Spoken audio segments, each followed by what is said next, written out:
Welcome back to the Middle of Culture. I'm one of your hosts, Eden. And I'm your other host, Peter. Hey, Peter, how you been? What you been up to the last couple weeks?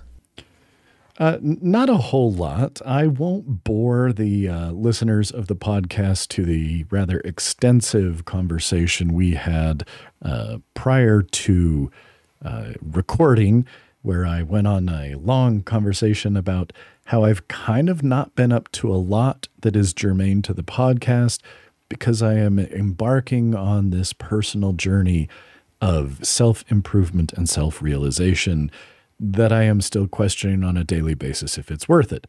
So anyway, how have you been? I have been busy. I have been a busy little bee. So first off, I maybe mentioned on the podcast, but I moved jobs last year. And here's one thing that I have realized. There are some departments at a university that have more money than other departments at a university.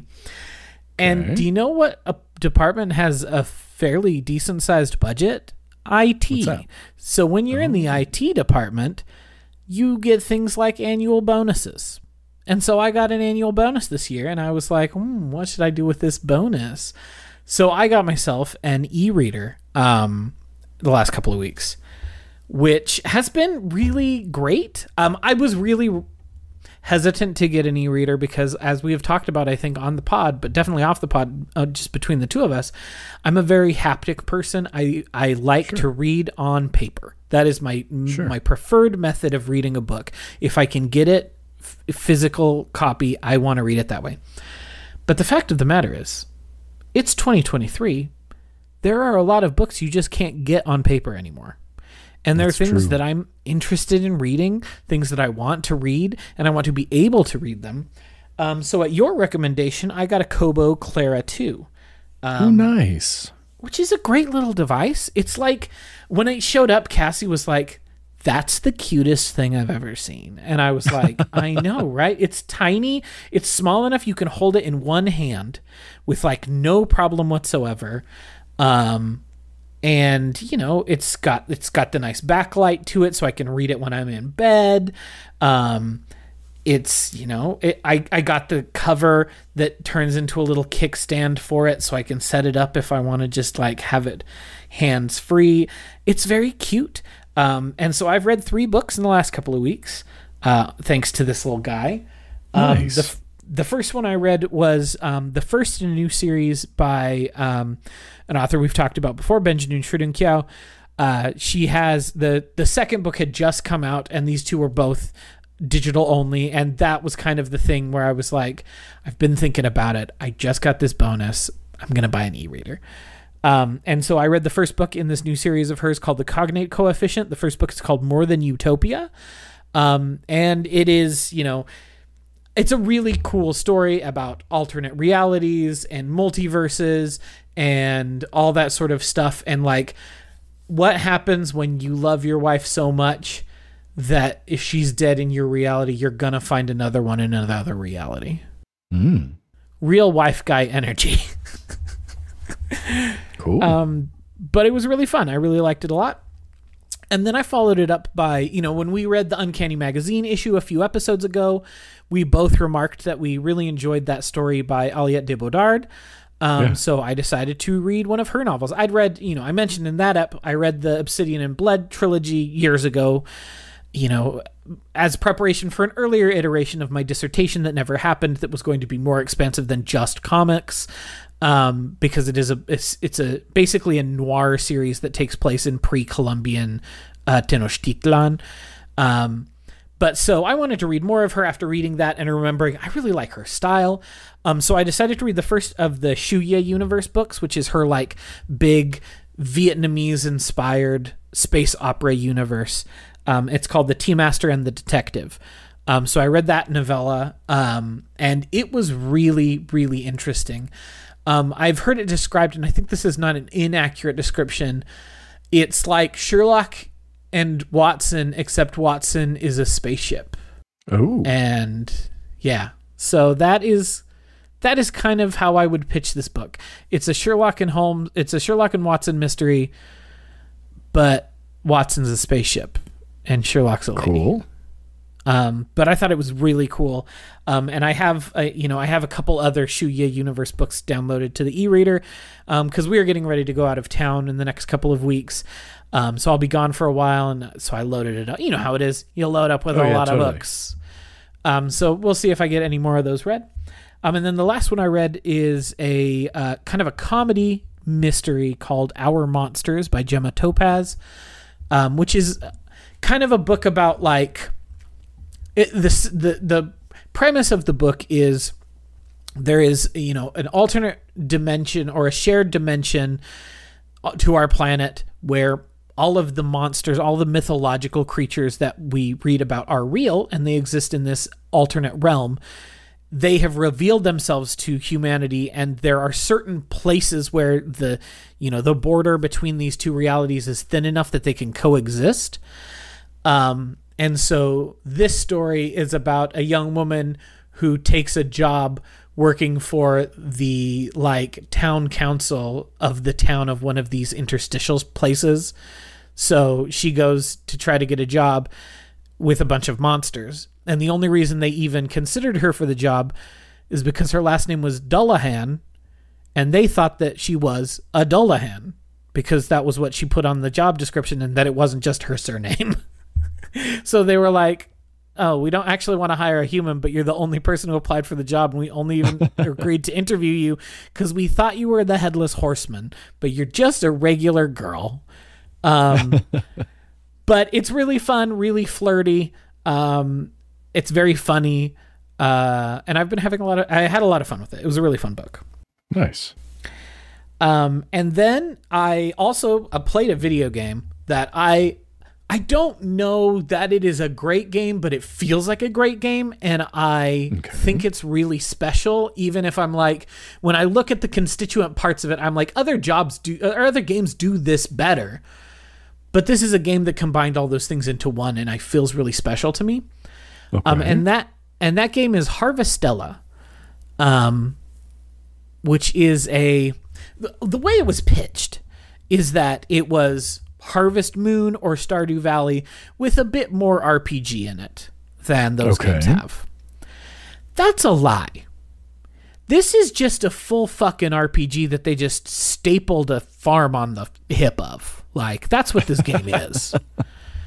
Because it is not, I've played a lot of Stardew Valley. I've played a lot of Harvest Moon. I like those games. I like a farm sim game pretty well.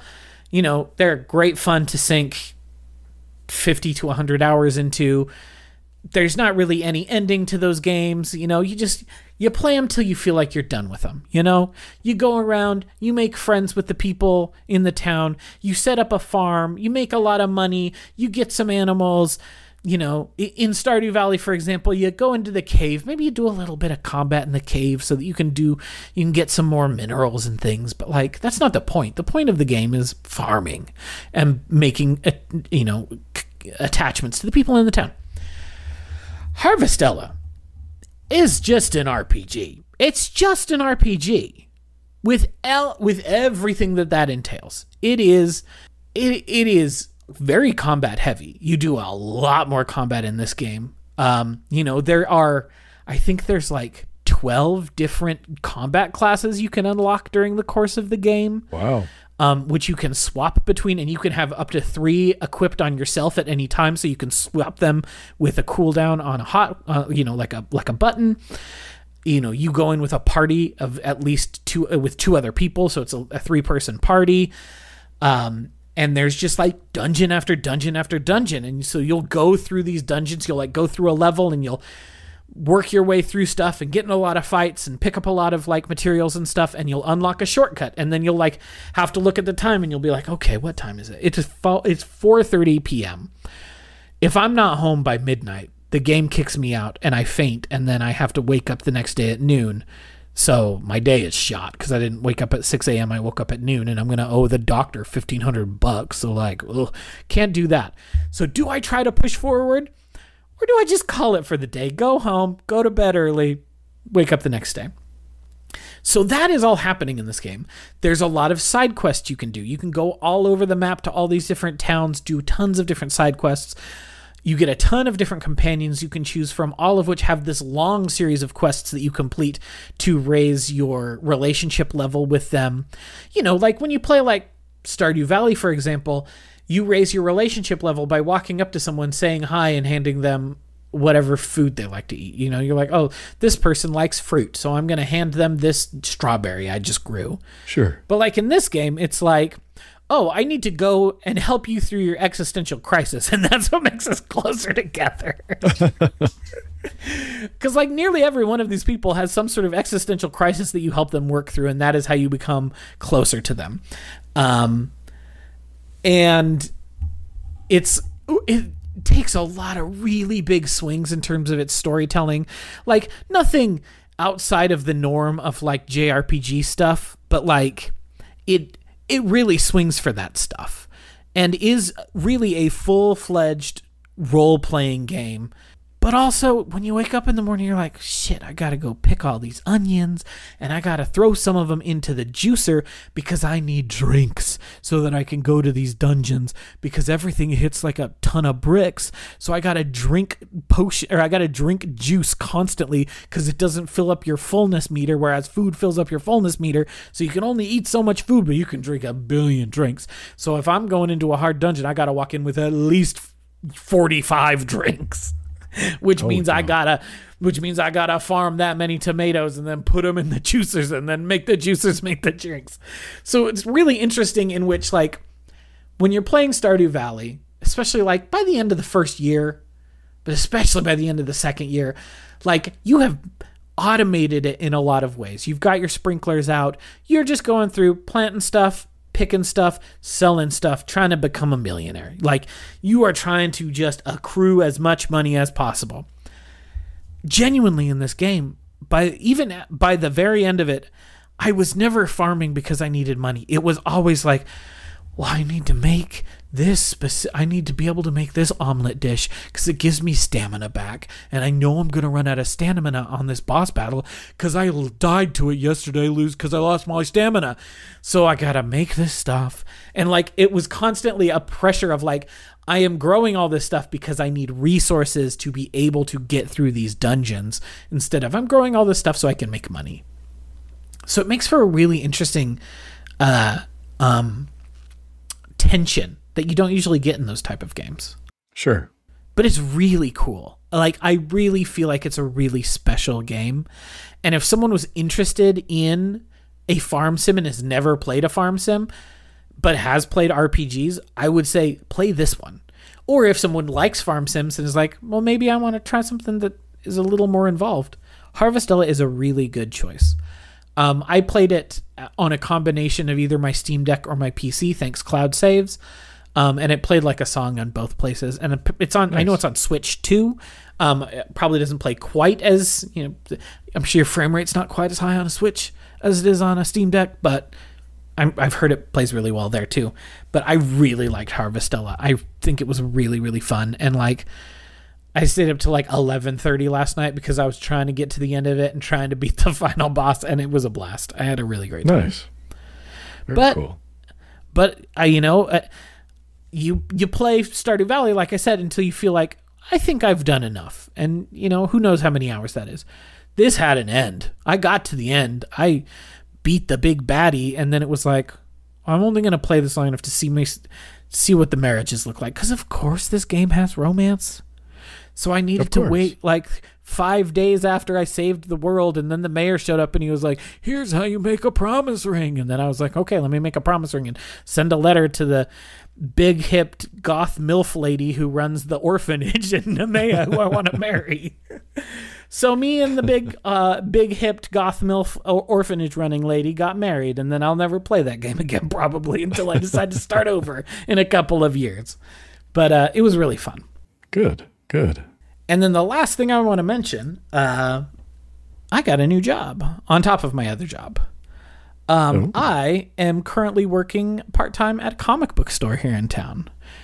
Oh, excellent. Which is a lot of fun. I go in on, I talked with my bosses and they were super cool about it. And I just like, massage my schedule a little bit to still get my 40 hours in at my regular job, but that means that I go in Wednesday mornings. So for those of you who aren't, stalwarts at your local comic store, new comics always come out on Wednesday morning. So that was the time when they needed help the most. So I work on Wednesday mornings and then I work on Saturdays. And I've been doing it for a couple weeks now, and it's just really fun to like have a different style of interaction than I'm used to in a job setting. I've been working for the university for 13 years at this point, either teaching or as an administrator. And so it's just very different to be working in a retail situation. But it's also really fun to be able to talk with people and be like, what are you interested in? And, what could I maybe recommend? Seeing what you like and sort of, what sort of things you're interested in. What are some things that I think you might really enjoy? So I've been having a lot of fun with that, and it's made me think a lot about comics, and talk a lot about comics, which has been really fun. So I'm really eager to like spend more time reading more comics. Nice. That's awesome. And it helps that since I work there, I'm able to like look up if things are available for ordering. Sure. Because I don't know if I mentioned it on the pod. I think I maybe did. But we, last year we read the first volume of Kaoru Mori's A Bride Story, which is my all-time favorite comic. She has an earlier comic, Emma, which is set in the Victorian era. And in January, I think, they finally like released a reprint, because it has been out of print since 2015, but only books 1, 2, 4, and 5 were available anywhere online. So I was like, I gotta buy them because I don't know when this is going to be in print again. And this has been confirmed by the owner of the comic store. Manga publishers are garbage at keeping their stuff in stock and at letting you know when things will be available and when they will go out of stock. So like, if it's available, you gotta buy it. So I bought it, and then I've just been like sitting on it because I didn't have book 3. And I knew I didn't want to read books 1 and 2 until I had book 3 and I could read them all at once. Sure. And it's just never been available anywhere. And it's not been reprinted yet. I reached out to the publisher and they're like, we're thinking about reprinting it. Shrug emoji. But I was able to search, in the database, the ordering database, and it showed up in one of the 3 ordering things. So I was able to get a copy. It's a copy from the 2015 printing, not a new printing. So I do not know where this distributor got their hands on a copy because it is literally out of stock everywhere. Wow. But they were able to order it in for me. So now I got it. So it's time to start reading some comic books. Very cool. So that is what I've been up to. I've been busy. I've been a busy bee. It sounds like it. I haven't been nearly as busy in that way, like I said, but I did have a couple things I thought worth mentioning. I slowly chipping away at the wheel of time. Every once in a while, started working again on book 11 today while I was doing yard work and housework and stuff. A couple things in terms of music. The band Tesseract released the first single for an upcoming album of theirs, and I really, really dig it. I'm digging it a lot. And it reminded me that I quite like Tesseract. So I've gone back and have been listening to some Tesseract. And in sort of a similar vein, I would say these two bands in many ways have some strong similarities. The band The Contortionist released finally on kind of streaming the digital version of during the pandemic, a lot of bands would do these, quote, live concerts where they played live, but there wasn't an audience there, and they recorded it and they filmed it and, kind of did that thing. And so they did this over the course of 3 nights, and they released the digital of this.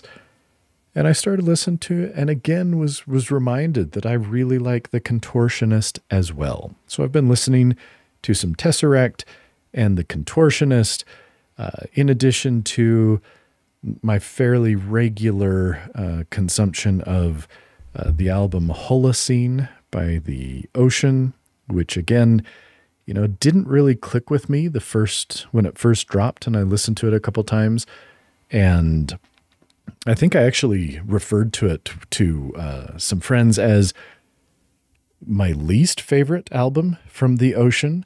And I would have to say that I was very wrong. It is probably now in my top 2 or 3 favorite albums by the Ocean. It is. Wow. I don't know, just listening to it a number of times, it all of a sudden clicked for me. It's a very different feeling album. I didn't read this firsthand. I read this, that somebody was saying they read this, and so I don't know if this is true or not. But somebody was saying that they had heard from Loic Rossetti, the vocalist, that this was mainly their keyboardist's album, that these were all pretty much ideas that he'd come up with, and then the band kind of fleshed them out.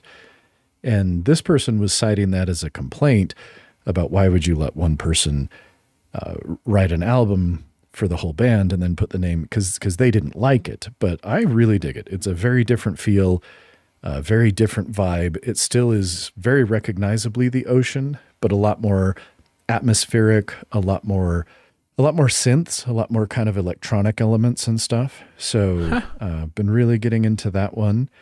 And then the boys and I last Saturday went to the movie theater to watch a little movie called Mission Impossible Dead Reckoning Part 1. Nice. And I'm a huge sucker for the Mission Impossible movies. In fact, the more I've been thinking about it lately, the more I think I could honestly say, I think that Mission Impossible is my favorite movie series of all time. Wow. Like even Mission Impossible 2, which is the worst, I desperately love. I think that I love it. It's got so many weird things and you know, it's most people, maybe not everybody, but, you know, most people would say that it's their least favorite or the worst. And I still freaking love that movie. I think it's ridiculous in a lot of ways, but I love it because of that. And so, yeah, Dead Reckoning Part 1, there were a few things that I didn't love about it, but it was a good movie that has me very excited for Part 2, whenever that may come. So...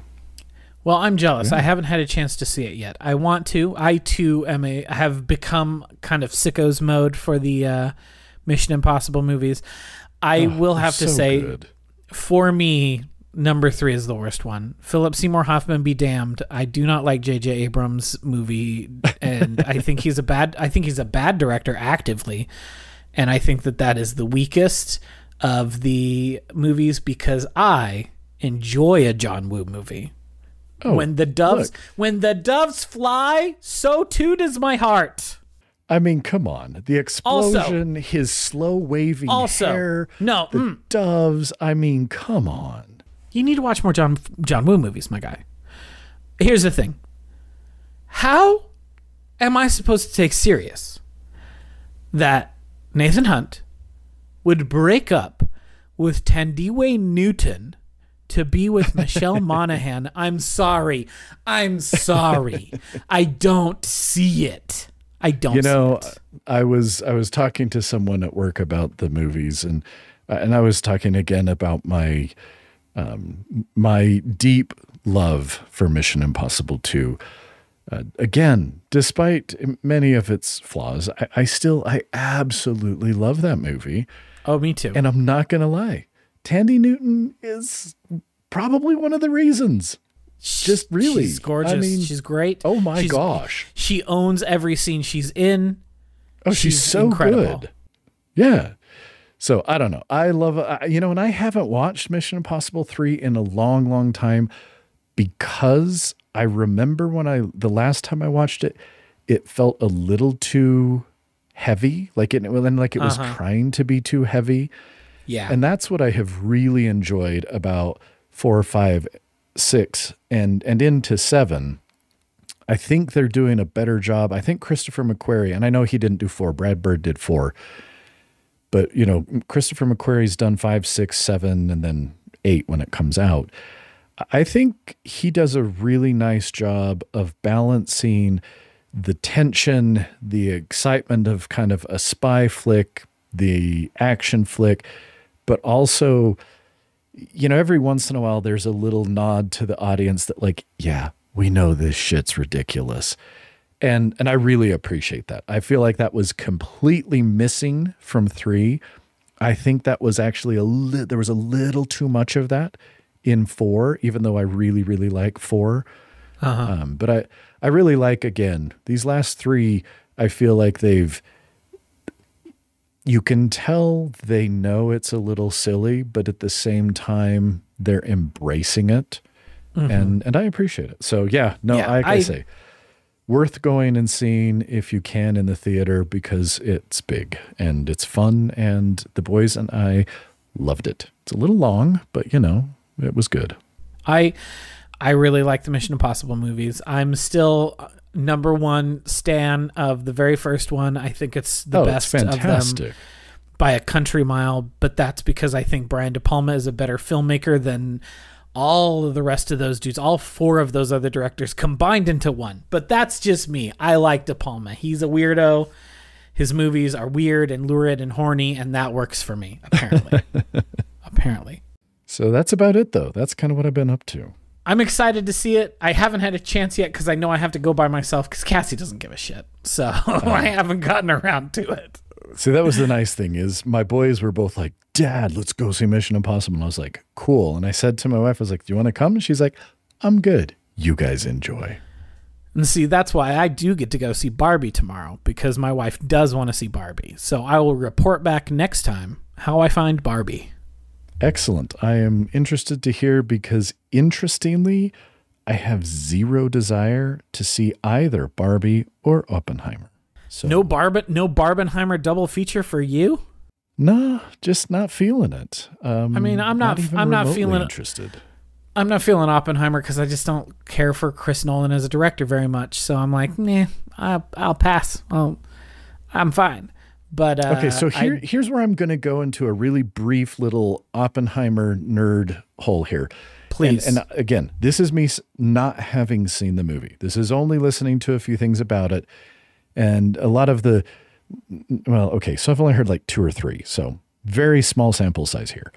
But I've heard a couple of people and some podcasts and stuff talking about it and really saying that, he does such a good job of really making you understand the world changed and with this and did it change for the better and all this stuff. And you know what I thought to myself?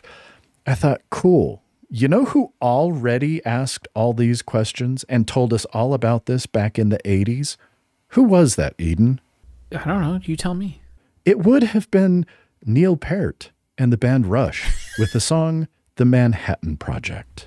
That's a good point. I hadn't even thought about that song. They already asked all of these questions. Rush already addressed whatever in a nice, concise 5.5 minute song. They raised all the questions that Christopher Nolan is going to take 3 hours to raise.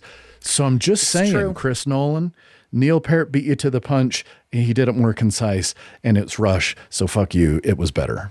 The one thing, I say this neither positive nor negative. Listener, you choose whether you think it's positive or negative.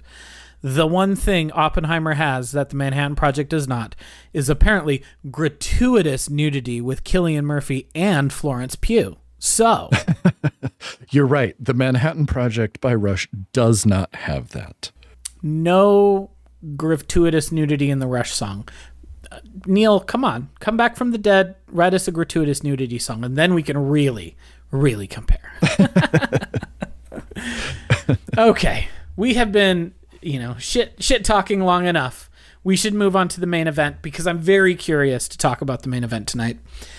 So for this episode, I had Peter do something I don't think he reported to me that he had never done before. And that is that we read a visual novel. We did. And the visual novel that we read specifically is the Pillow Fight Games game, Heaven Will Be Mine. To kind of set the stage for those of you who are listening, I think that I'll give a quick intro. We'll talk about our general impressions and what visual novels are, how we found reading a visual novel, and then we can get into the spoiler space. But to contextualize Heaven Will Be Mine, I'm just going to read from the Steam page because I think it is so concise in explaining exactly what this game is and why I like this game so much. Heaven Will Be Mine is a visual novel about making terrible life decisions in the midst of a hot-blooded battle between giant robots. Select one of 3 terribly behaved girls to fight and or make out with each other in their struggle for the fate of space. There you Peter, how did you find the experience of reading the visual novel Heaven Will Be Mine? It was interesting. Now, okay, before you tell me anything else, did you read it just once or did you read it multiple times? So that's what I was actually just about to say. Unfortunately, because of a combination of things, including not having a lot of free time, like work has been super busy, but outside of work has been really, really busy the last couple of weeks. I only got to do it once.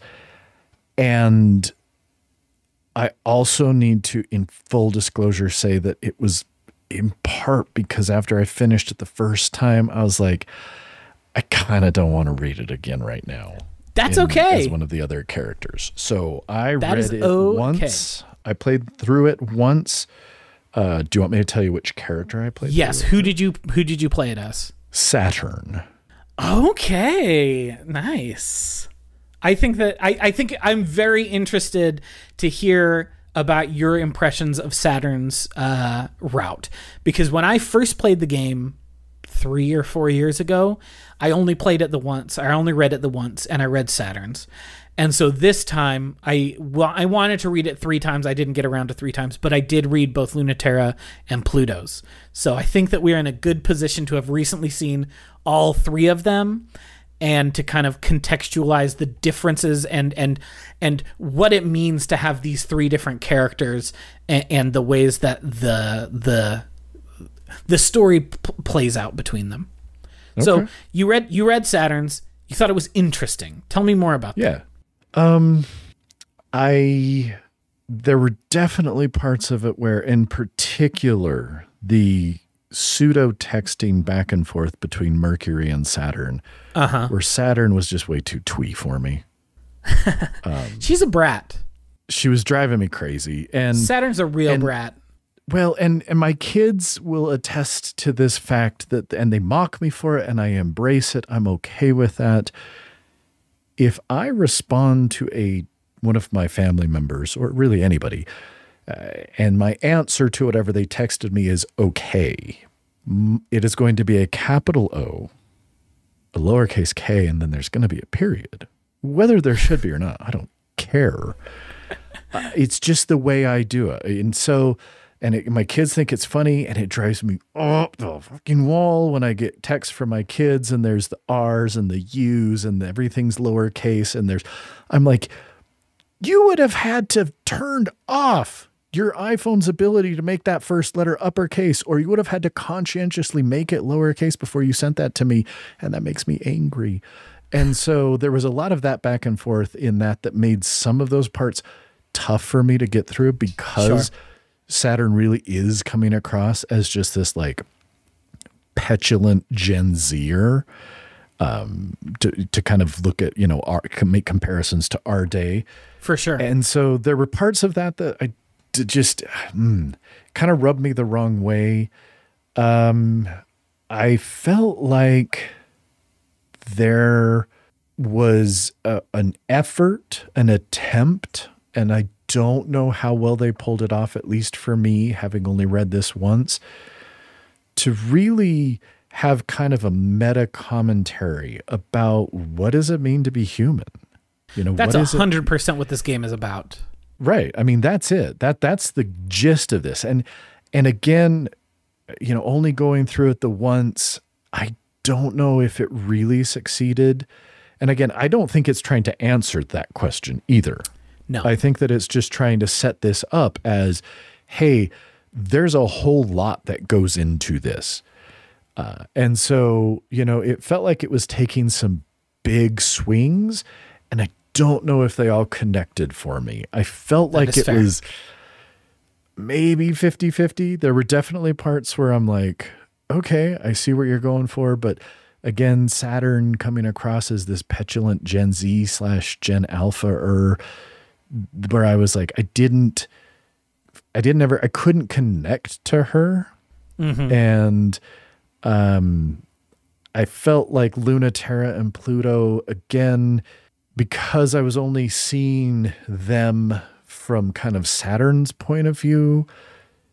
Again, it was interesting, and I could see that, like, there was part of me that's like, I kind of want to see what is this like from Pluto, because Pluto seems kind of a much more mature, at least again from what I could tell. Pluto, you know, we've got Saturn here, who again is the really young, obnoxious twee character, and then we've got Pluto, who seems like the very magnanimous, almost the very sort of self-actualized. Pluto knows who she is. Pluto is, oh yeah. And then we've got Lunaterra, who kind of comes across more as the, I'm older and I'm bitter, and the world has done me wrong, and I'm just trying to kind of, you know, chew my way through whatever time I have left and stuff. So, and again, that's kind of an oversimplification, but yeah, I don't know. I don't know what I'm saying more than that. That Saturn didn't connect. I feel like the other two may have more. Yeah. But I also wasn't really incentivized to go back and go through it again. Yeah, I definitely, having read both Lunaterra and Pluto back to back, I feel like this is a game where you should read one route and then leave. Come back in 6 months to a year and then experience someone else's route. I don't think that you need to see them back to back to get more out of it.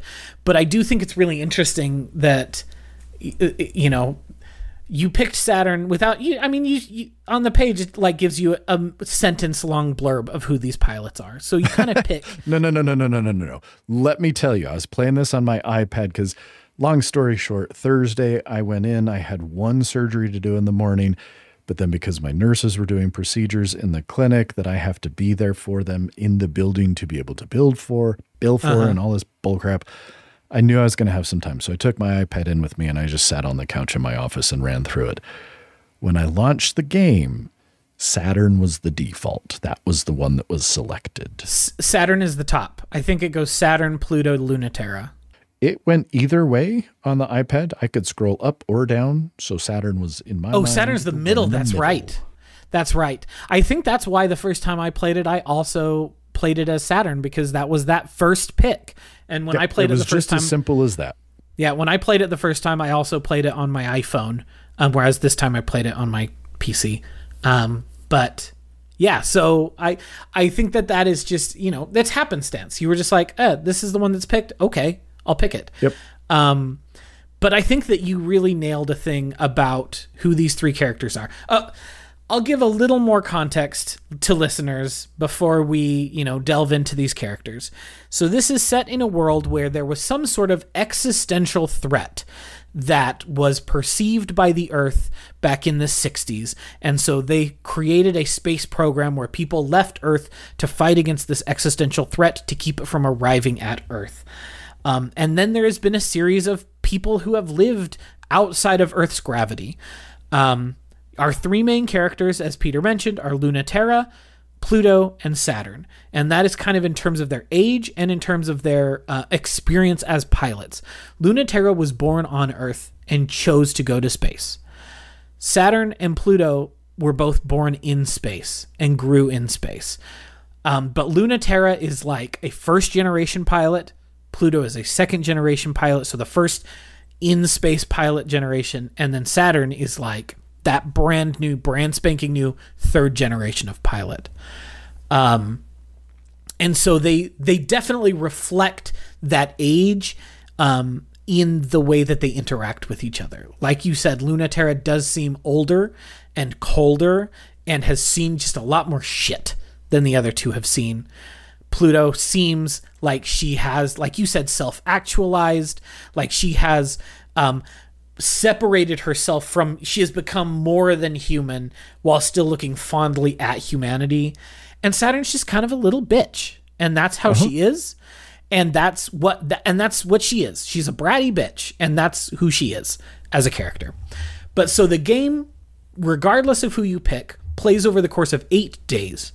And each day you will have a text conversation with your handler. If you are Saturn, it's with Mercury. If you are Pluto, it's with Mars. If you're Lunaterra, it's with Europa. And these people have different relationships with you, and different reasons why they're working with you. You'll also have, some comms that you can look at, some messages that are often like archival material that can give you more, background on what the world is that is built here. And then you are given on, day one, you're given a choice of 2 missions. One is a mission where you'll be fighting against one of the other 2 women, and the other is a mission where you'll be fighting against the other 2 women, or the other of the 2 women. So, for example, if you're playing as Saturn, you'll have 2 missions presented to you, one against Lunaterra, one against Pluto. You'll pick which one you want to do, and then within each mission, you will have a choice to make, where you can either remain faithful to the organization that you work for. I'll explain what the 3 organizations are in a second. Or you can choose to subvert whatever it is you're supposed to be doing in favor of your antagonist, and which is how you get to the makeout parts, as advertised in the Steam explanation. So there are 3 groups here. There is Lunaterra works for Memorial Foundation, which is the one that is closest to Earth, and whose goal explicitly is, we want to be able to come back to Earth. Because at this point, Earth has closed itself off to everyone who went to the stars. The existential threat has been eliminated. The existential threat literally ceased to be the first time Pluto got inside the Kryn Makula. So that is what happened here. It no longer exists. And so Memorial Foundation wants to go home. And that is where Lunaterra finds herself. She has, however, betrayed them twice and gone to work for the other 2 organizations for a while, but is now back. So that is where Lunaterra is at. She's old, she's scarred, she's bitter, she's cold, and she has been a turncoat not once, but twice, and is now back where she was before. Pluto, on the other hand, works for Cradle's Graces, which is a society that founded itself on the planet Ares. There's a reason why it calls itself Ares instead of Mars, which maybe we'll get to, maybe we won't, but it doesn't matter. But it has its goal to establish humanity as a force in space, that we no longer need Earth. We are now post-Earth humans, that fundamentally we are still humans, but that we can grow out of what Earth's version of humanity is.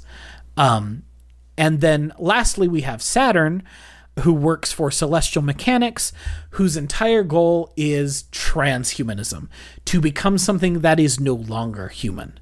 And that is where, their goals really are, is to ascend out or transcend humanity. And so then, like I say, in each particular day, whichever pilot you are, you pick one of these missions, and then you choose, do I want to further the goals of my organization, or do I want to maybe flirt, or make out, or fight a different way that maybe I lose this fight? And that will help give more power in this, larger struggle to the organization that other pilot works for. So there is a series of 8 days, and each day you do one of these missions. And then on the 9th day, you see whatever, ending you have unlocked based on your previous choices. So let's talk about that a little bit. What ending did you get as Saturn, Peter? So let's just go full spoilers here. Yeah, full spoilers. It's spoiler time, baby.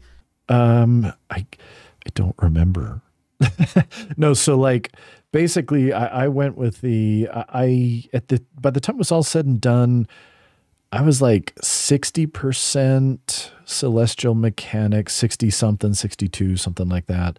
And then kind of even between the others. So it was mostly Celestial Mechanics, and basically it was we're ascending, we are transcending the transhuman ending, which you then kind of find out, at least the way I understood it, is kind of the leader of celestial mechanics who you hate, and your handler Mercury hates probably more than you do, Iapetus.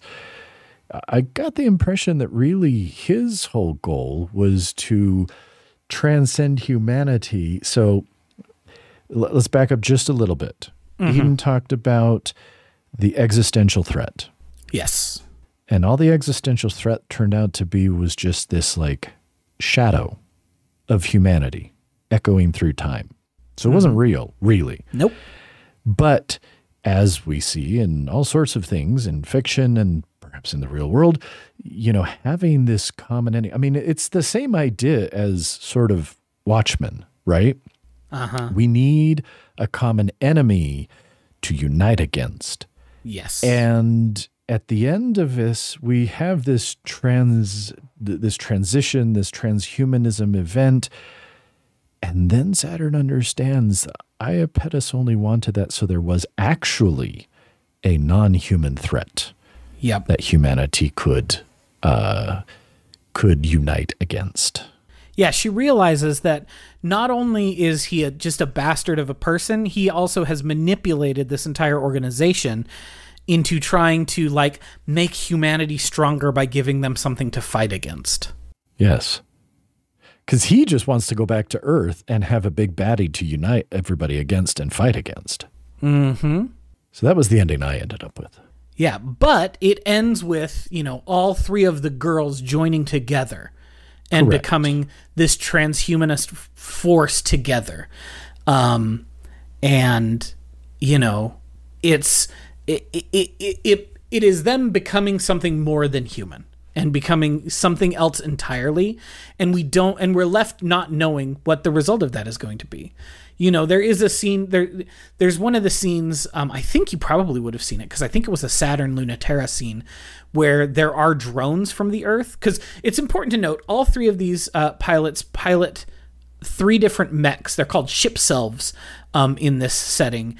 And these are specifically non-lethal machines. They're designed to fight and designed to like cause friction between one another, but they're not designed to kill one another. But Earth's machines are explicitly designed to kill. Yeah. Yeah. There was a mission where the drone things are attacking them. Yes. And so, you know, you are left with this understanding that Earth has the technology to kill, which is not something that at their base level these girls in their ship selves had the ability to do. But maybe by becoming something more, by becoming this, you know, higher level of self where they're no longer an entity inside of a ship self, they are the ship. We don't know what's going to happen there. Like, how does that change them? How does that choice to become something different change them? And and that is kind of where Saturn's ending leaves us. I said I got both Pluto and Lunaterra's endings. I accidentally got to choose which ending I wanted in Lunaterra's playthrough, because if you get the control to 50-50-50, then you unlock a thing that says, okay, you get to choose what you want to do. Because nobody has control. So you, the player, get to choose. And so I chose to do the Memorial Foundation, her, like the loyalty one for her specific group. And then for Pluto, explicitly, I just got the Cradle's Graces ending that she was supposed to get. Like the one that is what she wanted. And so in Pluto's ending, she declares war on the Earth, essentially, and declares themselves as separate entities from the Earth, and that they are no longer part of earthly humanity, and establish themselves as this separate entity among the stars. But Lunaterra's, I think, is the one that I find most interesting, and it was the one that I liked the most. So in Lunaterra's route, as I said, the goal of her organization is to be able to go back to Earth. Not unlike what Iapetus wants in Saturn's route, but at least they're honest about it. At least they're honest that that's what they're going for, instead of him manipulating all of these people into making it so that he could go back and lead the war against these creatures he himself created. And so there is this device that is going to allow them to go home to Earth, that one of the people in Lunaterra's factions, Halamede, who is, of course, one of her exes, because Lunaterra has a long list of exes in this game. Pluto is one of them. Mars is one of them. Halamede is one of them. She's breaking hearts across the galaxy, this girl. So Halamede is now the chief scientist of Memorial Foundation and is using this device to try to make it so that they can go home. It is this thing that will allow them to enter Earth's gravity again, because for whatever reason they cannot enter into Earth's gravity. But this device will let them do it. But basically what Lunaterra does is she changes it from a door into a mirror, and reflects Earth's gravity back onto itself and then back onto the moon to basically free the moon from Earth's gravity. Like, metaphorically, obviously, it's still a body that, orbits the Earth. But basically, those who want to go home make it home, and those who don't want to go home and want to stay in space live on the moon now. And the game ends with the three girls sharing an apartment and sharing a bed. And it starts with Lunaterra snuggled between the two of them. And Saturn's like, I'm hungry. I'm going to get up and make something. And Pluto's like, turn on the AC when you get up. It's getting hot in here. And so that is where the game ends, is with the three of them still embodied, still human, not having become something else or grown outside of themselves, but instead completely embodying who they are as people and accepting who they are as people and choosing that as the future.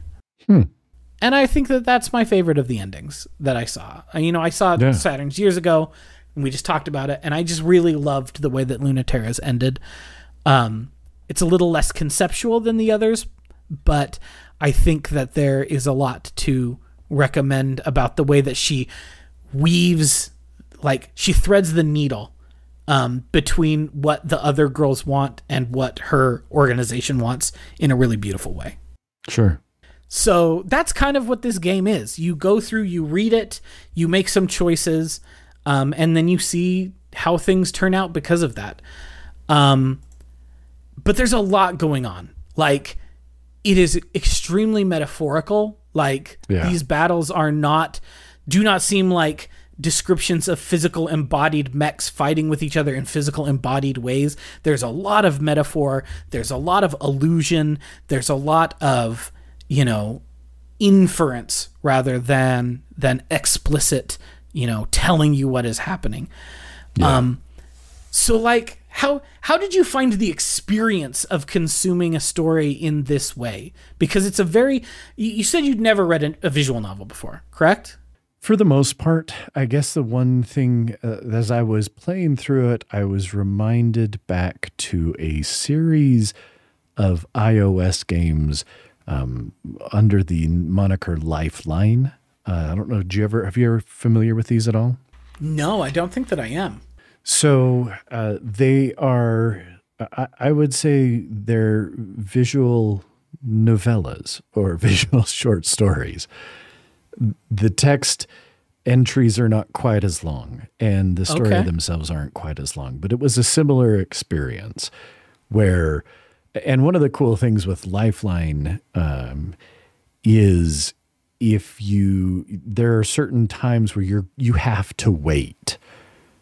Like, the idea is that you are somehow communicating with the main character, and they're like in some tricky situations. There's like a magic kind of themed one.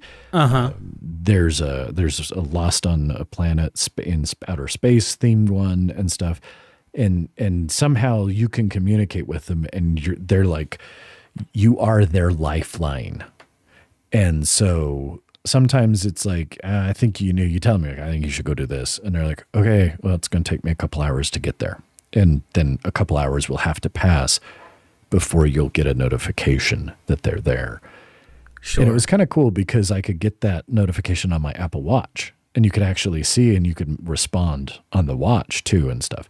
So it wasn't the very first time, but it's something that I like from a theoretical standpoint. Mm-hmm. And I find myself having a little bit of a hard time with from an in-practice standpoint.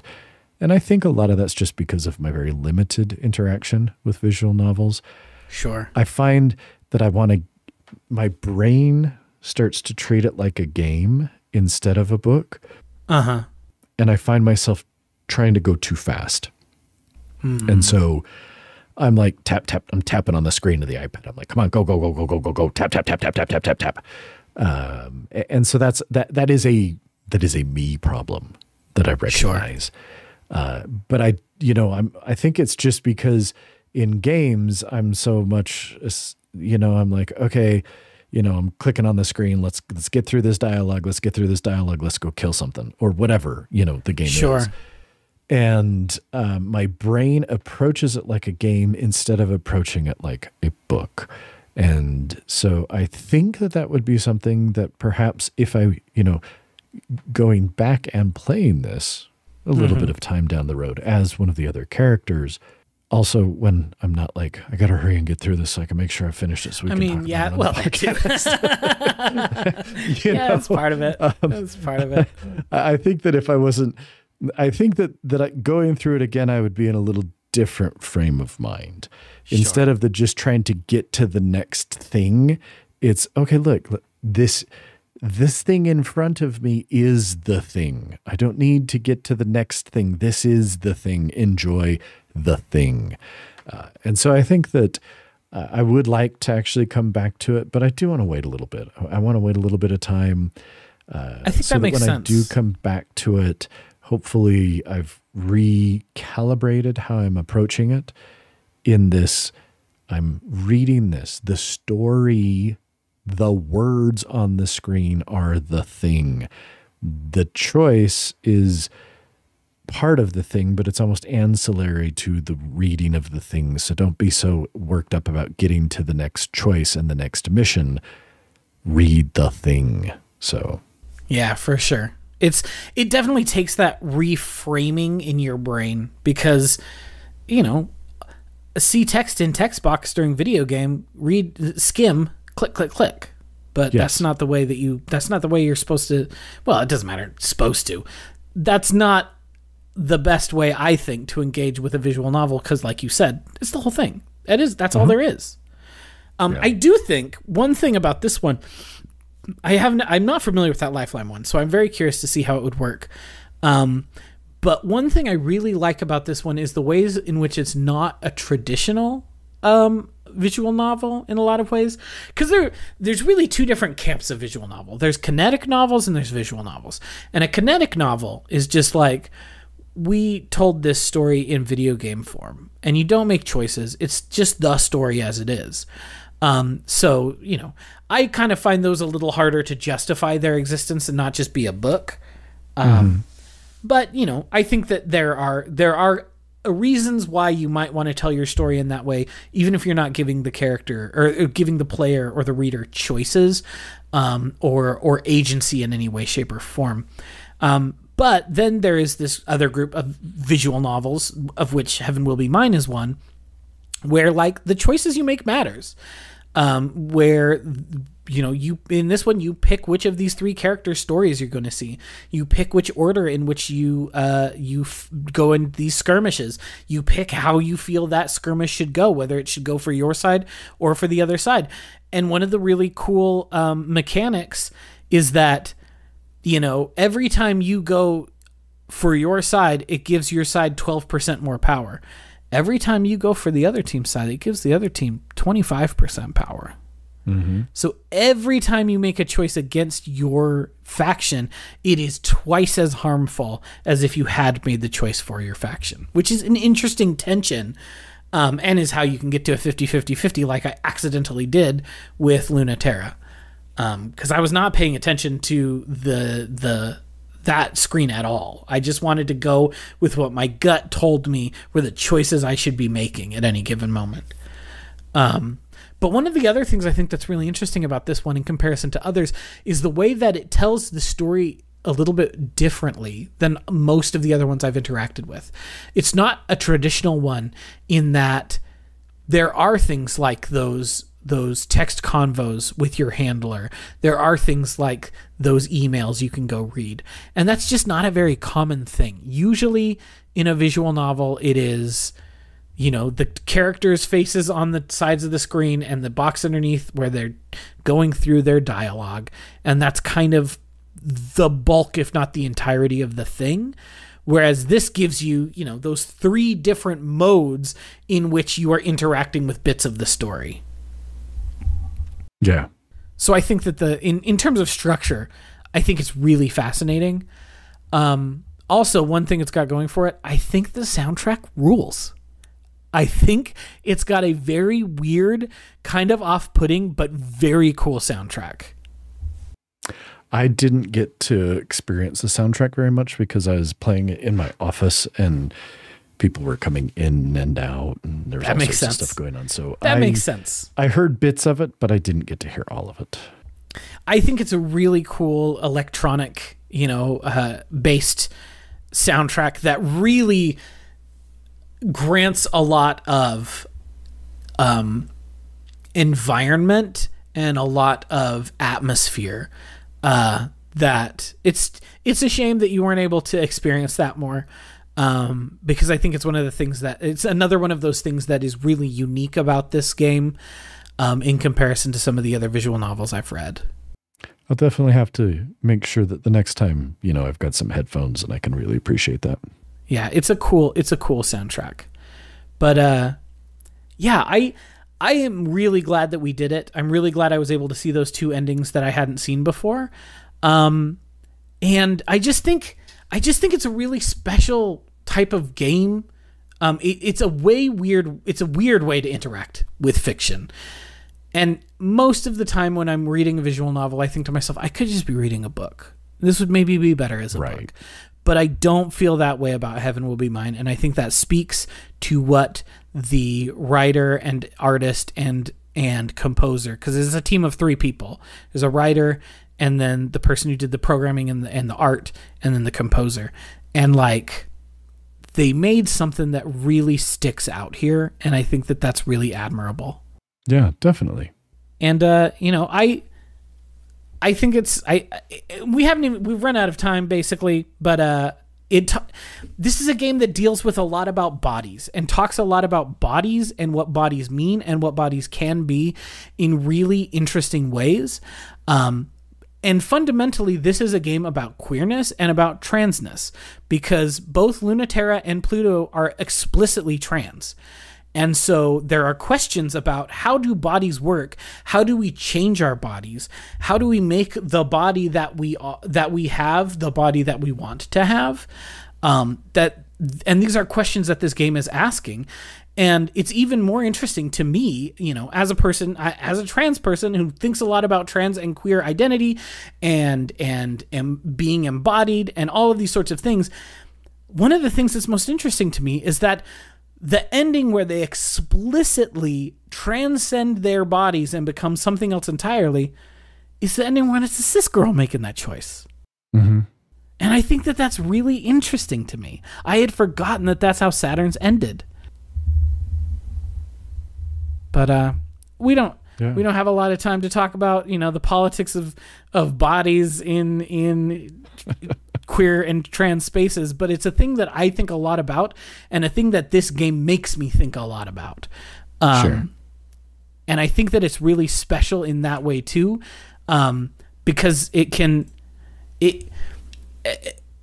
you as a cis person are reading this story, you can see to a certain extent how those questions are raised, how one navigates those questions, right, and how one explores what bodies mean through this mech combat. Yeah. But anyway, it was very interesting. And I, like I say, I enjoyed it. It was definitely something that I'm like, okay, I need to experience this again in a different way. Yeah. So well, give it a few months and then give it another read with one of the other routes. And I think that it would be interesting to hear from you how you felt about it a second time in a different setting, with your expectations changed now that you've experienced and kind of know better what to expect from it. Yeah, no, we'll definitely have to come back to it and talk about it at least briefly at some point down the road. Well, thank you for indulging me. I'm glad that you. I'm glad we could do it. It's a piece of art that I'm really impressed by, and that I really just have nothing but respect for the creators of this game. I wish they'd give us another one, but AVB, the writer, had to go get an actual job with a big studio and is basically the head writer on that game Neon White that looked cool, but I never played. Oh. Well, good and bad. Well, I'll say Neon White looked cool, but the combat sure looked like I would hate it, which is why I've not played it. I didn't even look at it. I just been good for them for... It's getting speed. You got to have a real job sometimes. But yeah, it's too bad. Speed-based, run-based shooter where you're using cards to throw magic. No, I'm fine. There are other things in the world. Yeah. Anyway, we'll wrap up here. Thank you all for listening. Please, if you have a moment, leave us a review or leave us 5 stars on your podcast platform of choice. If you have anything you'd like to chat with us about, if you really thought that Pluto's route was the best, let us know at feedback@themiddleofculture.com. Pluto's route is great.